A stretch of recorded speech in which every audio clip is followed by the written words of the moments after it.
안녕하세요. 오늘도 서현살롱을 찾아주셔서 감사합니다. 저는 경기도에서 제법 규모가 있는 프렌치 레스토랑을 운영하는 30대 후반 오너셰프 여성입니다. 저는 어릴 때부터 음식하는 걸 정말 좋아했어요. 그리고 눈치랑 센스도 빨라서 어떤 음식을 먹으면 곧잘 그걸 따라서 만들 수 있었는데요. 그래서 제 별명이 어릴 때부터 장금이었어요. 제가 초등학교 다닐 때 대장금이 대히트를 쳤거든요. 그래서 대장금 모르는 친구들이 없었는데 제가 손도 빠르게 후다닥 음식을 만들어주면 우와 서장금! 이라며 저를 놀리곤 했어요. 하필이면 제 성이 서씨라 아주 딱이었죠. 그리고 저는 대학을 갈 바에는 그 돈으로 요리 공부를 더 하고 싶었고 다행히 저희 부모님은 무조건 대학을 보내시기보다 자식이 원하는 꿈을 지지해 주시는 분들이라 프렌치 음식을 하고 싶어하는 저를 위해 프랑스 유학까지 지원해 주셨어요. 물론 유학을 마치고 돌아온 후로는 일절 어느 것도 지원해 주시지 않았는데 솔직히 부끄러운 얘기지만 그때는 좀 서운했어요.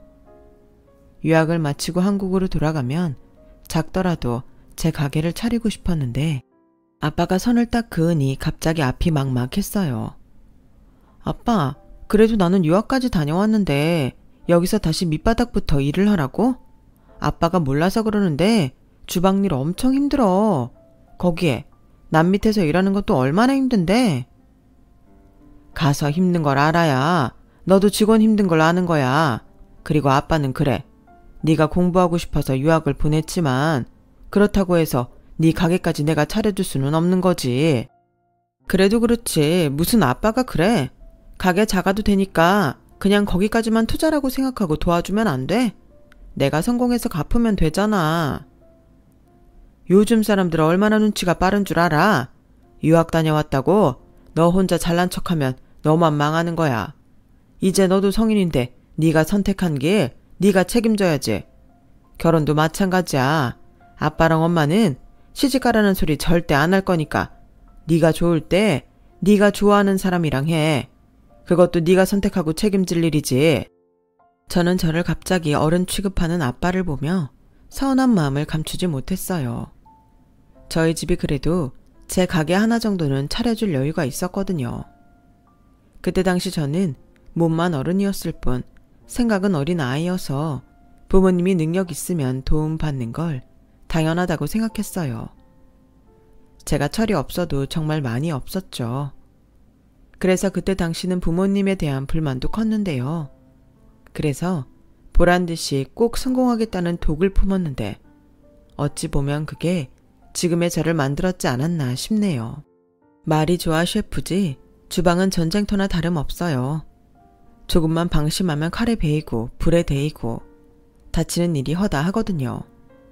거기에 다들 예민해서 손발이 맞지 않으면 그게 곧바로 그 사람과의 관계에도 문제가 생기는데 특히 이탈리안 레스토랑이 그래요. 홀에는 여유가 넘치고 맛있는 음식에 손님들의 미소가 끊이지 않지만 주방은 그 반대라고 생각하시면 이해가 쉬울 것 같네요. 하지만 제가 아는 음식을 만드는 사람들은 모두 열정이 대단해요. 주방에서 허투루 일하는 사람은 거의 없죠. 결코 편한 직업이 아니거든요. 단순히 돈만 보고 선택하는 직업이 아니라 그런지 다들 마음만은 열정이 가득했고 저도 그 중에 하나였어요. 사실 저는 유학을 다녀온 자부심에 제가 제일 잘났다고 생각했거든요. 하지만 저는 정말 저 밑바닥 애송이에 불과했고 프로들은 정말 대단했어요. 그래서 그들과 어깨를 나란히 하고 싶어 이를 악물고 버티고 배웠죠. 그리고 제 나이 31에 드디어 2층짜리 프렌치 레스토랑을 오픈하게 되었는데요. 2층이라고 해서 크다고 생각하실 수도 있는데 층수만 2층일 뿐 규모는 그다지 크진 않았어요. 인테리어에 투자할 돈이 없어서 제가 거의 다 셀프로 하고 주요 시설만 업체 손을 빌렸는데 위치도 비싼 상가 주변은 엄두가 나지 않아서 거기보다 조금 떨어진 주택가의 2층 집을 개조해서 레스토랑을 차렸죠. 운이 좋았던 건지 제 가게는 주변도 조용하고 옛날 양옥을 개조한 거라 특이한데 음식 맛도 좋아서 점점 입소문이 나기 시작했고 그 결과 오픈한 지 3개월도 되지 않아 조금씩 수익이 나기 시작했어요. 저희가 그래도 식재료는 좋은 걸로만 고집을 하기 때문에 다 팔지 못하면 손해를 보는 구조였거든요. 그래서 저한테 이건 무모한 짓이라고 동종 업계분들도 저를 말리기도 했는데 저는 타협하고 싶지 않았어요. 자신이 있었거든요. 그래서 자리 잡기까지 고생할 각오를 하고 덤빈 거였는데 다행히 이런 제 고집을 알아주는 손님들이 계셔서 저희 가게는 개업 초기부터 잘된 케이스였어요. 특히 젊은 고객들이 제 가게를 정말 많이 좋아해 주셨는데요. SNS에도 소개를 많이 해주셨고 최고급 레스토랑에 비하면 저렴한데 음식은 결코 뒤지지 않는다며 칭찬도 많이 해주셨죠. 그 덕에 오픈한 지 3년 정도 지나지 않아 지금의 장소로 확장 이전하게 되었고 문제의 남자를 운명이라 여기며 만나게 되었어요. 사실 가게를 하다 보니 연애는 꿈도 꾸지 못했거든요. 게다가 저는 가게 운영만 하는 게 아니라 주방에 들어가 음식도 하는 사람이다 보니 그럴 여유는 더 없었어요. 그런데 나이가 나이이니만큼 제 친구들은 그때쯤 전부 결혼을 했거나 할 예정이었고 그러다 어릴 때부터 같이 자랐다고 해도 과언이 아닌 제일 친한 친구가 자기 예비 남편 절친이라며 그놈을 저한테 소개해줬어요. 제 친구도 결혼이 다소 늦은 편이라 집단에는 혼자 싱글로 남아있을 제가 신경이 쓰였나 보더라고요. 야, 나는 됐다니까. 너나 시집가서 잘 살아. 부부싸움 하지 말고. 너네 연애하면서 엄청 싸웠잖아. 그래도 결혼까지 하는 거 보면 용해. 악담이냐 칭찬이냐? 그리고 원래 연애할 때 많이 싸워야 결혼해서 덜 싸운다고 했어. 그리고 너야말로 뭘 튕겨. 이대로 나이만 먹으면 이젠 남자 만날 기회도 없다. 그러지 말고 이 언니 갈 때 너도 같이 가자. 내가 한번 봤는데 집도 꽤 사는 것 같고 사람도 괜찮아.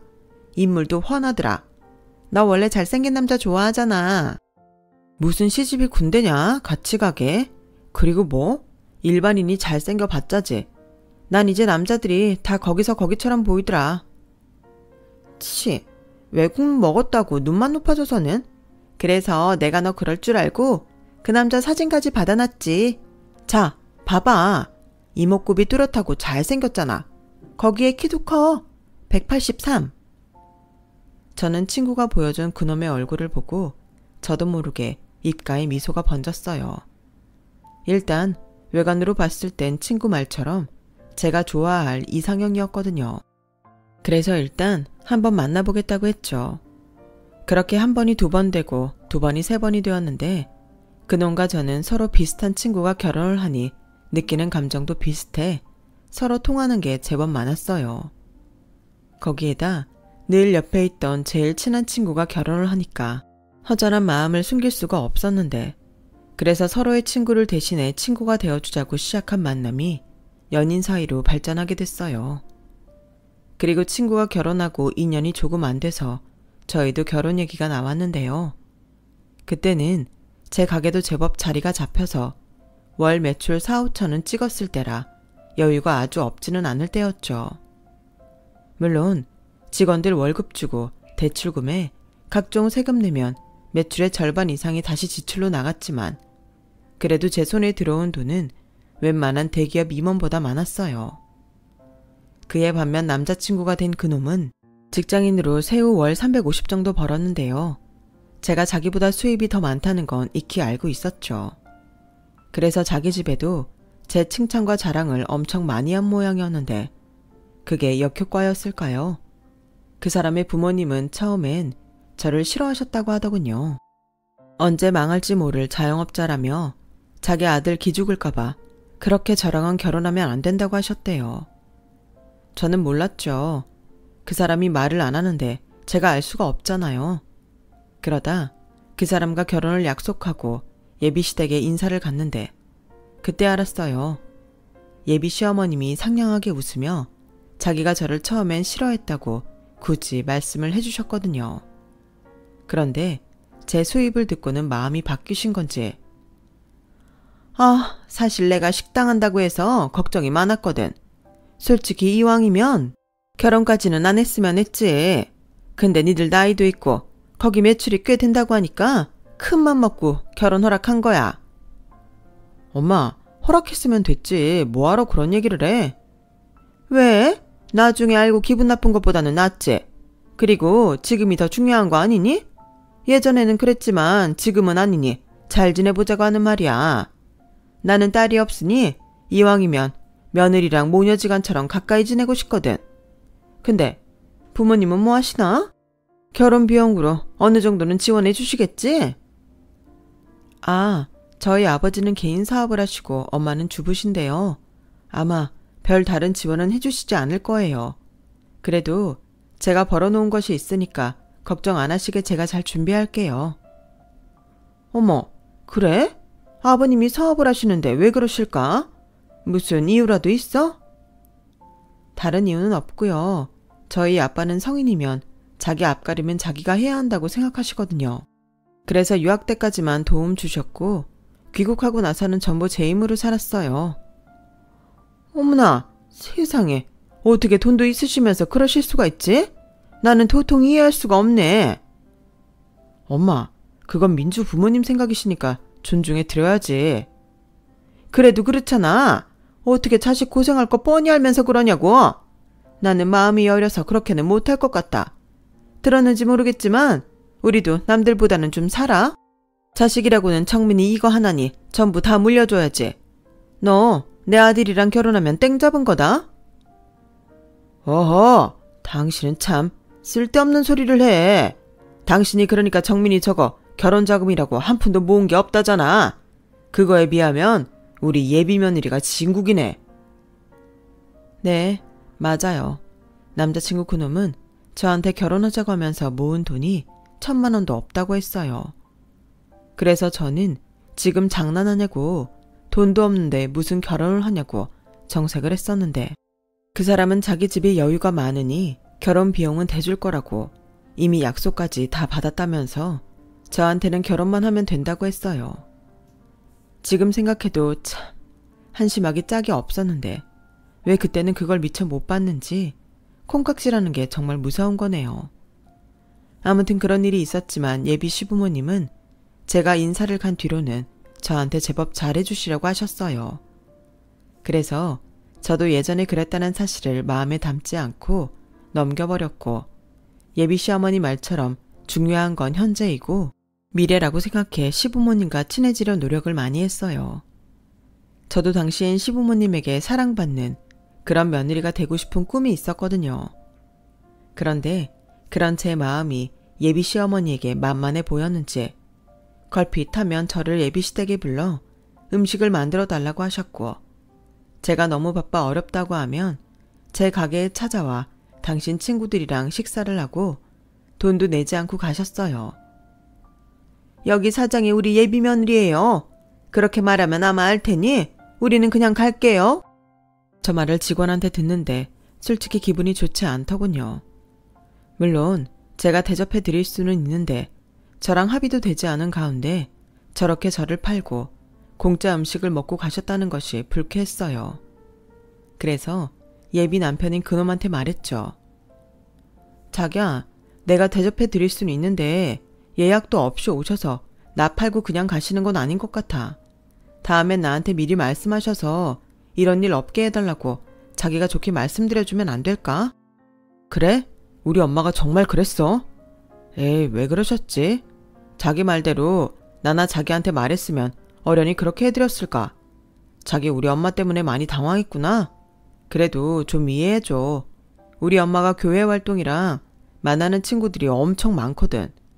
분명 자기 예비 며느리 레스토랑 한다고 자랑도 엄청 하셨을 텐데 아마 그래서 가게도 가게 됐을 거야. 처음부터 갈 생각이 있었으면 말씀을 하셨겠지. 뭐 그럴 수는 있는데 내 입장도 좀 생각해줘. 나는 주방에 있는데 직원들도 당황하잖아. 알았어. 내가 최대한 좋게 말씀드릴게. 그 사람은 그래도 그때까지는 제 말을 듣는 척은 했어요. 그리고 당신 아들한테 한 소리 들어서 그런 건지 그날 이후 예비 시어머니는 제 가게에 오시지 않았는데 그러다 며칠 뒤 전화 한 통이 걸려왔죠. 난데 우리 정민이가 네 가게 가고 싶으면 너한테 전화하라고 해서 우리 교회 사람들이랑 내일 네 가게 가서 식사하려고 하는데 예약 좀 해줘라. 아, 네. 몇 분이신데요? 저는 보통은 예비 시어머니 포함해서 대략 4분 정도 오실 줄 알았어요. 전에도 그렇게 오셨거든요. 그래서 그 정도 식사값은 제가 대드리려고 생각하고 형식적으로 여쭤봤는데 돌아오는 대답은 저를 당황하게 했어요. 한 10명 정도 될 거야. 10분이나요? 그래. 그러니까 네가 알아서 자리 좋은 데로 잡아놔라. 그때 화장실 가려고 보니까 2층이 뷰도 좋고 자리도 좋더만. 거기로 해줘. 네. 근데 어머니 지난번처럼 몇 분 안 되시면 제가 음식값 대드리려고 했는데 그렇게 많이 오시면 제가 좀 힘들 것 같아요. 어머? 얘는 돈도 많이 번다는 애가 왜 그렇게 통이 작아? 그리고 나는 뭐 자존심 없니? 음식값은 아마 알아서들 낼 거니까 너는 서비스나 팍팍 줘. 내가 네 자랑을 얼마나 했는 줄 아냐? 시어머니 체면 살려준다고 생각하고 준비 단단히 해. 내가 이왕이면 네 가게 매출 올려주려고 거기로 가자고 했으니까. 그리고 니들 결혼하면 그분들이 전부 네 결혼식에 오실 분들이니 양도 많이 주고. 알았지? 네, 알겠어요. 최대한 잘 준비해서 대접할게요. 저는 그때까지도 대수롭지 않게 생각했어요. 아니, 감사하다고 생각했죠. 아직 결혼 전인데 주변에 제 자랑도 많이 하시고 제 가게 매출까지 신경 써주시는 예비 시어머님이 고맙게 느껴졌어요. 그래서 정말 메뉴에는 없지만 음식 준비를 많이 해뒀고 직원들한테도 양해를 구하면서 최대한 예비 시어머니 체면 살리기와 겸사겸사 가게 홍보도 해보자는 심상이었어요. 그런데 다음 날 예약 시간에 오실 분들은 10분이 아니었고 30명 가까이 되었는데요. 저도 저희 가게 직원들도 놀라서 어쩔 줄을 몰랐어요. 어쩔 수 없이 2층을 전부 시어머님 교회 손님으로 채우게 되었고 2층은 화장실 말고는 다른 분들께 개방도 하지 않았는데 저희 가게가 1층엔 테이블 자리가 몇 개 없거든요. 주방이 1층에 있고 사진 찍고 구경하는 인테리어가 1층에 있어서 1층 테이블은 3개가 전부였어요. 그러다 보니 2층을 전부 내어드리는 게 저한테는 곧장 매출에도 지장이 있었는데 넉넉히 잡아 2-3시간이면 식사가 마무리될 테니 그때까지만 버티자고 생각했어요. 그래서 그날은 예약 손님이 아니면 디너타임은 거의 손님을 받지도 않았고 찾아주신 손님께는 너무 죄송해서 다음 방문 때 쓰시라고 쿠폰까지 챙겨드렸어요. 그런데 2-3시간은 개뿔. 오후 1시에 오셔서는 오후 6시가 돼도 일어날 생각이 없어 보이더군요. 추가 주문도 얼마나 많이 하는지. 어지간해서는 다 맞춰주는 저희 직원들인데 주방에서 아우성이 터져 나왔어요. 원래 브레이크 타임도 있는데 제대로 쉬지도 못했으니까요. 성격 같아서는 브레이크 타임이라고 나가라고 하고 싶은데 예비 시어머니 손님이라는 생각에 저도 참았어요. 그리고 손님들 사이로 가장 신난 예비 시어머님이 계셔서 최대한 배려해드리고 싶었는데 물론 속으로는 이게 처음이자 마지막이라고 생각을 계속했죠. 그리고 힘들어하는 직원들을 대신해서 제가 더 많이 움직이려고 노력했고 중간 정산을 해보니 200만 원이 넘었어요. 저희 가게 스테이크만 해도 5-6만 원 정도이고 기본 샐러드도 2만 원이 넘거든요.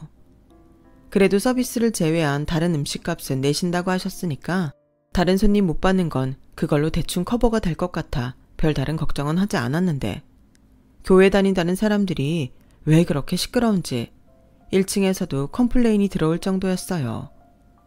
그래서 이젠 한계다 싶어서 예비 시어머니께 디너타임에 예약 손님들이 있어서 이젠 자리를 좀 비워달라고 부탁을 드렸는데 거나하게 취한 예비 시어머니의 대답은 제 인내심을 바닥나게 했어요. 예, 나도 니네 가게 예약했잖아. 예약한 손님한테 그러면 안 되지. 여기 오늘 우리가 전세 낸 거 아니었어? 어머니, 저희가 무슨 호프집도 아니고 1시에 오셔서 이러시는 손님은 아무도 없어요. 식사 다 하셨으면 자리 이동하셔서 더 즐겁게 노셔도 될 것 같은데요. 흐름이 끊기잖아. 그리고 우리 여기서 와인이랑 맥주 더 마실 거야. 그렇지? 더 시켜 먹을 거지? 당연하지. 나는 아예 여기서 저녁까지 먹고 갈까봐. 음식이 너무 맛있다. 우리 권사님 며느리 장난 그렇게 하시더니 다 그만한 이유가 있었네. 부럽다 부러워. 아, 뭘 또. 봤지? 다들 지금 즐거운데 흥 깨지 말고 오늘은 네가 좀 우리 서포트 해줘라. 아니, 레스토랑에 와서 이런 진상을 떠는 사람이 어딨어요. 처음부터 10명이라고 해서 그것도 겨우 참고 준비한 건데 제 가게를 아주 돗대기 시장으로 만들었어요. 그뿐이 아니었어요.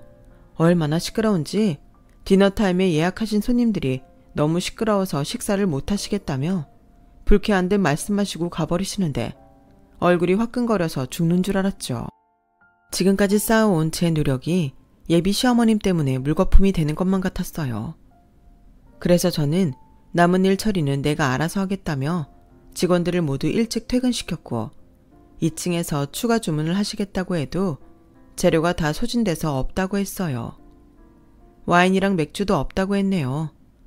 그러자 이 진산 손님들은 저한테 말도 안 되는 요구를 했어요. 뭐? 술도 없다고? 아니 무슨 이런 가게가 다 있어. 그럼 나가서 사와. 여기 들어올 때 보니까 편의점 있던데. 죄송한데 그럴 순 없고요. 이미 더 내어드릴 음식도 없으니 이제 그만 자리 정리해 주세요. 다른 직원들도 다 퇴근하고 없어서 저 혼자거든요. 어머, 우리가 실례했나 보네. 미안해요. 그래, 편의점에 가서 술 사러 간 건 실례지. 우리 여기서 이러지 말고 일어납시다. 벌써 시간이 이렇게 됐네. 권사님, 오늘 덕분에 진짜 맛있게 먹고 즐겁게 놀다 왔어요. 청첩장 나오면 꼭 돌리시고요. 그럼요, 여부가 있나요? 오늘 저희 며느리 가게 와주셔서 정말 감사해요. 주변에 소문 좀 많이 내주세요. 그리고 너는 나 좀 보자. 저는 예비 시어머님이 계산을 하시려고 저를 따로 보자고 하시는 줄 알았어요. 그런데 그건 제 착각이었고 예비 시어머니는 저한테 자기들 손님을 대하는 태도가 그게 뭐냐고 따지려 그러신 것 같더라고요. 그래서 저도 할 말은 해야 할 것 같아서 참지 않고 말했어요. 저도 많이 참았고요. 배려해드리려고 신경 많이 썼어요. 오늘 여기 2층은 손님도 못 받았고 1층도 2층에서 시끄럽다고 컴플레인이 들어와서 저도 타격이 이만저만이 아니었다고요. 처음엔 10분이라고 하셔서 거기에 맞게 준비했는데 그것도 아니잖아요. 그야 생각보다 가고 싶다는 사람이 많아진 걸 나더러 어쩌냐? 그 사람들 보고 가지 말라고 해? 그리고 사람 많으면 이래저래 가게 홍보도 되고 좋지. 나는 기껏 너 생각해서 이 멀리까지 사람 데리고 온 건데 네가 그렇게 말하면 내가 서운하지 않겠니? 생각해 주시는 마음은 너무 감사한데요. 저희 가게 그렇게 홍보해 주시지 않아도 괜찮아요. 다음엔 2-3분 정도로만 부탁드려요. 알았다. 네가 그렇게 말하면 어쩔 수 없지. 그래도 오늘 네 덕에 잘 먹고 자랑도 많이 했어. 수고했다. 네, 그럼 계산은 어떻게 할까요? 뭐? 무슨 계산? 저분들 드신 거 계산하셔야죠. 어머, 기가 막혀. 너 지금 나더러 돈을 내라는 거니? 어머님이 그러셨잖아요. 음식값은 낼 거니까 서비스 팍팍 주라고. 세상에나, 너는 지금 그 말을 고지고대로 들은 거야? 이렇게 눈치가 없어서야 참. 그럼 내가 거기에 대고 그냥 공짜로 해달라고 해? 당연히 네가 알아서 하는 거지. 장사하는 애가 이렇게 센스가 없어. 네? 그럼 저렇게 많이 오셔서 이 많은 걸 드셔놓고 그걸 지금 저더러 알아서 하라고요? 저 오늘 어머님 손님들 때문에 장사 거의 못했어요. 그뿐만이 아니고요. 오셨다가 그냥 돌려보낸 손님들도 많고 그 손님들마다 죄송하다고 쿠폰도 드려서 다 제 손해라고요. 쿠폰은 네가 줘놓고 왜 나한테 따져? 내 덕에 가게 홍보도 했고 저 사람들이 나중에 재방문하면 그게 다 돈이지 않니? 원래 현명한 사람은 지금 당장을 보는 게 아니라 저 멀리를 보는 거야. 그리고 너 왜 이렇게 따박따박 말대꾸를 하니 버릇없게? 네? 버릇이 없다고요? 그러는 어머니는 경우가 없으시네요. 뭐야? 저는 더는 참을 수 없었어요. 그리고 참지 않는 저를 보며 예비 시어머니도 화가 많이 나셨는데 술도 많이 드신 터라 감정 조절도 제대로 되지 않은 것 같았어요. 그렇게 험악해진 분위기 속에 시어머님의 교회 손님들은 웅성웅성 저희를 보며 눈치를 보기 시작했고 예비 시어머니는 술은 취했어도 그건 의식이 되는가 보더라고요. 거기서들 뭐해? 내가 미안해서 계산한다고 하니까 얘가 이렇게까지 화내면서 내지 말라고 하네? 우리 예비 며느리가 이렇게 심성이 착해. 아주 예뻐 죽겠어. 뭐 그런 거야? 우린 또 우리 때문에 싸우는 줄 알고 걱정했잖아. 뭐? 무슨 그런 쓸데없는 생각을. 뭐해? 얼른 먼저들 나가 있어. 나는 얘랑 하던 얘기 좀 마무리하고 곧장 따라 나갈게. 예비 시어머니는 그렇게 가식을 떨며 저와 자기 교회 손님들 사이에서 식은땀을 흘렸어요. 저는 그 모습에 어이가 없었죠. 그런데 웃는 얼굴로 자기 손님들이 모두 1층으로 내려간 것을 확인한 예비 시어머니가 썩은 표정을 짓더니 무서운 얼굴로 저한테 그러더군요. 야, 너 때문에 내 체면 다 구겨지게 됐잖아. 저 사람들 사이에 소문 잘못 나면 나는 그 길로 매장이야. 너 누구 개망신 당하는 걸 보고 싶어? 어디 버릇없게. 난 네가 이런 애인 줄 꿈에도 몰랐다. 이럴 줄 알았으면 결혼 허락 안 했어. 그깟 음식값 얼마 나왔다고? 술값이랑 다 해서 573만 8천 원 나왔어요. 뭐? 이거 완전히 바가지구만. 그래놓고 나보고 그걸 다 내라고? 너 미쳤어? 너도 머리가 있으면 생각을 해봐라. 네가 우리 집에 시집 오면 물려받을 유산이 얼만데 지금 그깟 500만 원 가지고 이러는 거야? 우리 건물 시세가 지금 50억이 넘어. 그래서요. 그 건물 지금 당장 주실 거 아니잖아요. 아니면 내일 당장 그 건물 제 앞으로 명의 돌려주실 거예요? 뭐? 얘가 지금 보니까 순달강도가 따로 없네? 내가 그걸 우리 아들 두고 왜 널 주니? 그거 보세요. 그 건물 저 주실 것도 아니시면서 지금 어떻게 이렇게 먹튀를 하시냐고요. 제가 원래는 다 받아야 하지만 그냥 550만 원만 받을 테니 주세요 돈. 웃겨? 없어. 이래서 장사꾼이랑은 상종을 하지 말아야 해. 너 계속 이러면 내 아들 뜯어 말려서라도 이 결혼 못하게 한다. 지금 내 아들 넣어준다고 아쉬워하는 사람들이 얼마나 많은 줄 알아? 이건 뭐 나한테 잘 보여도 될까 말까인데 똥인지 된장인지도 모르고 까불어. 너도 솔직히 우리 집안 잘 사는 거 알고 내 아들이랑 결혼하고 싶은 거잖아. 그럼 그 정도는 투자라고 생각하고 넘겨야지. 그걸 지금 다 받겠다는 거야? 550? 웃기고 자빠졌네. 어머니, 저는요. 정민 씨 사랑해서 결혼하려고 한 거지 어머니 집 보고 결혼하려고 한 거 아니었어요. 솔직히 어머님네는 내세울 거라곤 그 건물밖에 없으시잖아요. 제가 돈 보고 남자 고를 것 같았음 어머니 아들 안 고르죠. 지금 벌이도 제가 훨씬 많은데 제가 뭐가 아쉬워서 언제 잘릴지 모르는 월급쟁이를 고르냐고요. 뭐야? 예비 시어머니는 제 말에 술이 확 깼는지 온몸을 부들부들 떨면서 말도 제대로 잊지 못하셨어요. 그리고 저는 이런 사람이 시어머니라면 아무리 남자친구가 좋아도 이 결혼은 하지 않는 것이 맞겠다는 판단이 들었고 오늘 손해본 건 제대로 다 받아야겠다고 생각했어요. 어머니, 지금 생각하니까 어머니 말이 맞네요. 이 결혼은 안 하는 게 좋을 것 같아요. 그럼 이제 어머니랑 저는 아무 사이 아니니까 573만 8천 원 정확하게 계산해 주세요. 원래는 서비스 나간 것까지 제가 더 받을 게 많은데 그건 빼드리는 거니까 1,000원짜리 한 장도 빼놓지 마시고요. 높아심에서 말씀드리는 건데 다시는 제 가게 오지 마세요. 야, 너 말 다 했어? 이게 진짜 말로만 하니까 사람을 우습게 하네? 그때였어요. 예비 시어머니가 제 말에 거칠게 제 멱살을 잡았고 정말 무섭게 저를 노려봤는데요. 순간 당황한 저는 뭐 하는 짓이냐며 소리를 질렀고 경찰에 신고를 하겠다고 하니 예비 시어머니는 오히려 할 수 있으면 해보라고 눈을 희번떡거리며 소리치더군요. 솔직히 그 순간은 너무 무서웠어요. 가게에는 아무도 없고 예비 시어머니는 눈이 돌아 무슨 짓을 할지도 모른다고 생각하니 그 자체가 공포스러웠거든요. 그래도 다행히 먼저 나간 예비 시어머니 손님들 몇몇이 왜 아직도 안 나오냐며 다시 2층으로 올라오셨고 예비 시어머니가 제 멱살을 잡고 있는 그 광경을 똑똑히 보게 되었어요. 그러자 예비 시어머니는 화들짝 놀라서 제 멱살을 놓으셨고 뒤늦게 수습이라도 하려는 듯 어머 얘, 넌 칠칠지 못하게 여기에 이런 걸 묻히고 그러니? 그럼 나머지 얘기는 다음에 하기로 하고 나는 이만 간다. 오늘 고마웠어. 어머, 나 지금 막 내려가려는 참이었는데 뭐하러 힘들게 올라왔어? 가자, 가.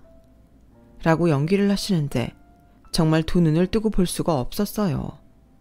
그리고 저는 제일 중요한 돈을 받아야 하기에 1층으로 내려가는 예비 시어머니를 잡았고 돈 내고 가라고 아주 크게 말했는데요. 그러자 예비 시어머니의 손님들이 눈이 휘둥그레져서는 저를 쳐다봤어요. 573만 8천 원이라고요. 돈 내고 가셔야죠. 이대로 가시면 저 무전취식으로 일행분들 전부 신고할 거예요. 제가 신고를 한다고 하자 그제야 예비 시어머니는 다른 사람들 때문에 마지못해 당신 지갑에서 카드를 꺼내셨어요. 그런데 카드 한도가 얼마이길래 자꾸 승인 거절이 되었는데요. 겨우 갖고 있던 카드 2개로 나눠서 결제를 했는데 액수가 액수이다 보니 심통이 나서는 저를 죽일 듯 노려보고 너 두고 봐. 천하의 못된 년. 너 내가 오늘 일 절대 안 잊을 거야. 라고 악담을 퍼붓고는 가게를 나가셨어요. 예비 시어머니 앞에서는 아무렇지 않은 척했지만 예비 시어머니가 나가고 나서는 펑펑 울었어요. 살면서 이런 경우도 처음이고 이렇게 억울한 일도 처음이었거든요. 그래서 곧장 남자친구한테 결혼 못하겠다고 문자하고 핸드폰을 꺼버렸어요. 남자친구 상대할 힘도 없어서요. 그리고 그날 저녁은 어떻게 잠이 들었는지 기억조차 나지 않았는데 다음날 아침 핸드폰을 켜니 10분도 되지 않아 남자친구한테 전화가 걸려왔어요. 그런데 어쩜 모자가 그렇게 똑같은지 아침부터 얼토당치 않은 말로 사람 속을 뒤집더라고요. 자기야, 자기 어제 우리 엄마한테 뭐 실수했어? 우리 엄마가 자기랑 절대 결혼하면 안 된다고 난리야. 자기도 어제 나한테 결혼 못한다고 문자하고 전화 꺼버렸잖아. 무슨 일인데 그래? 우리 엄마 말로는 교회 집사님이랑 권사님들 모시고 자기 가게 가서 식사했는데 자기가 1,000원짜리 한 장도 빼놓지 말고 계산하라고 했다며. 그냥 가면 경찰에 신고한다는 소리까지 치면서 우리 엄마가 창피해 죽는 줄 알았다면서 이젠 쪽팔려서 교회도 못 간다고 울고불고 난리야. 솔직히 음식값 얼마나 한다고 이렇게까지 해. 나도 우리 엄마한테 듣는데 진짜 얼굴이 화끈거리더라.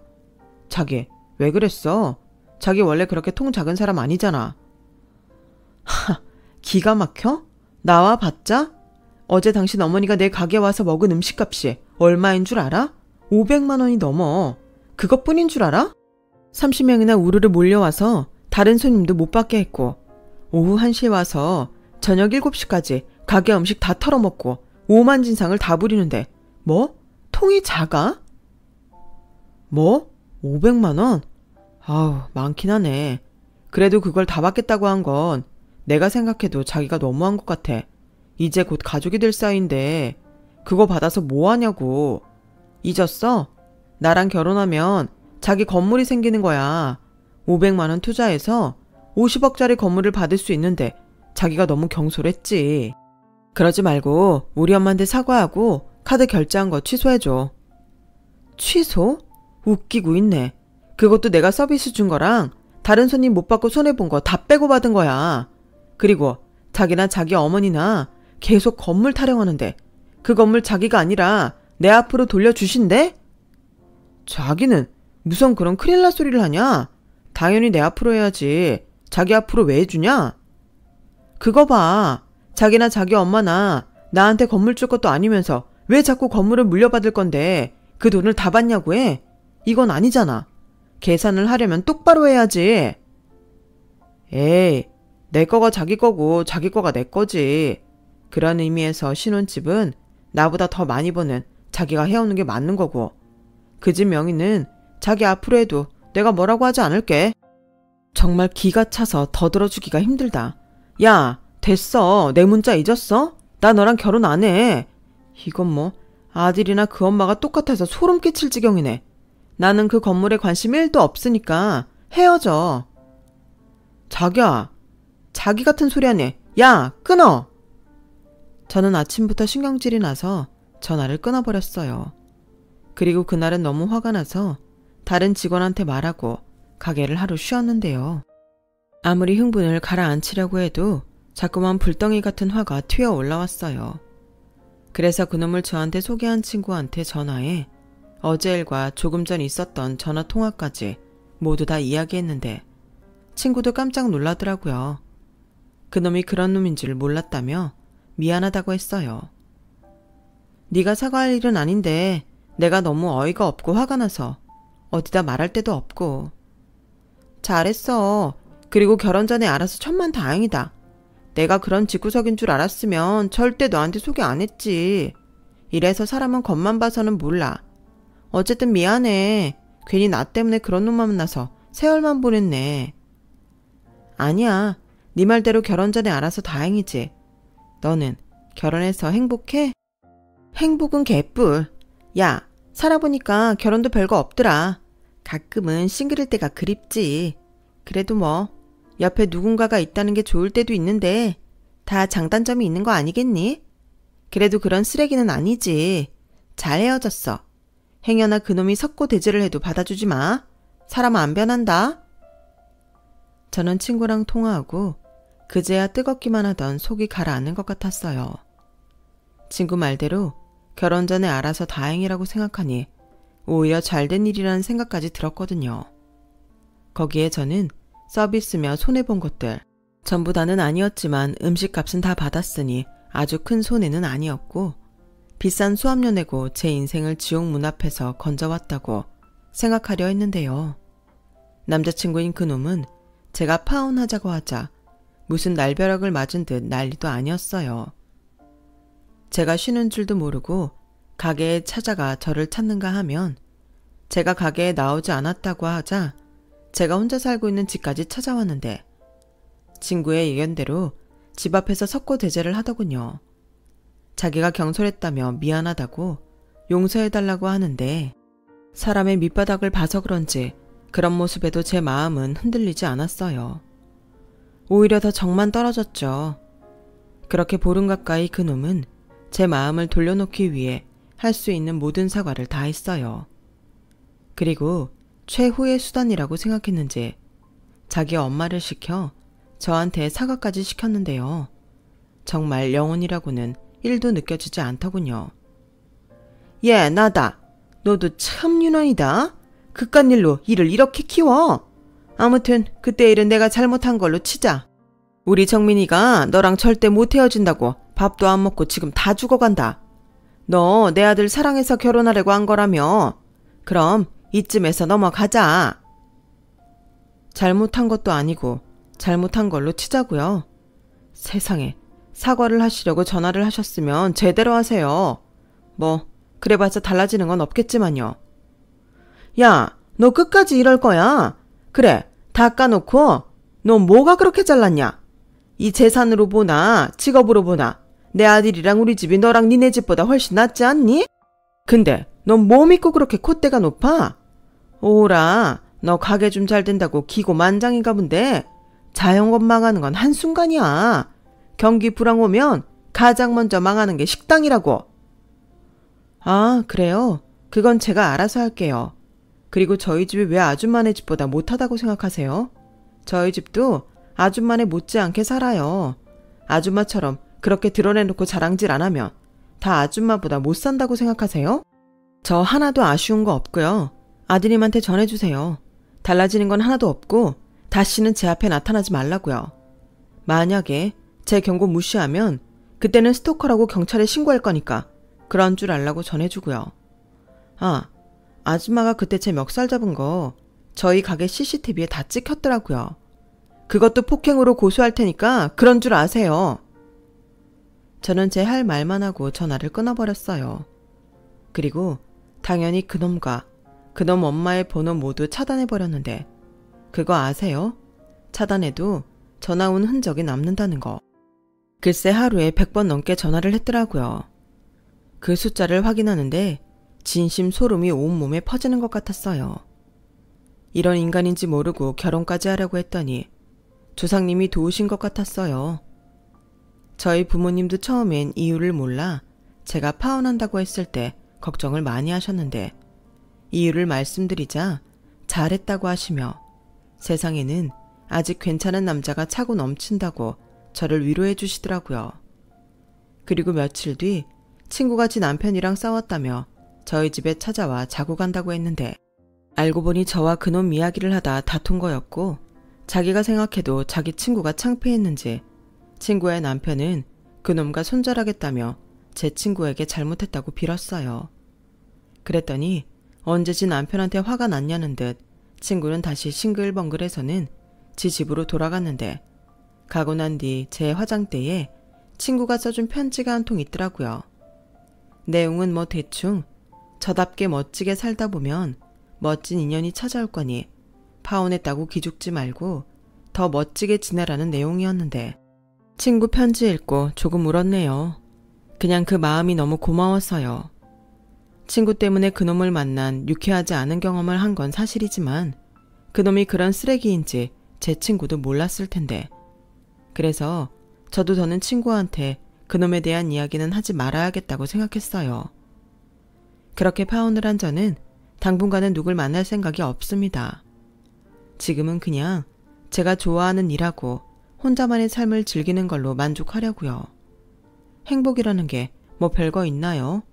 마음 편하게 하고 싶은 거 하면 그게 행복이죠. 그래서인지 요즘 저는 몸은 좀 힘들어도 마음은 정말 편해요. 만나는 사람마다 얼굴 좋아 보인다는 말도 많이 듣고요. 이래서 모든 게 다 마음먹기에 달려있다고 하는구나. 뭐 그런 생각을 하는 요즘입니다. 여러분들은 요즘 어떤 행복을 추구하고 계신가요? 그 행복의 형태가 어떤 모습인지 제가 다 알 수는 없지만 부디 원하시는 행복에 가까운 오늘이길 바라는 마음입니다. 제 파혼 사연은 여기까지예요. 사연을 쓰는 내내 예전에 감정이 올라와 조금 힘들기도 했는데 다시금 그놈과 결혼하지 않아서 다행이라는 생각은 변함이 없네요.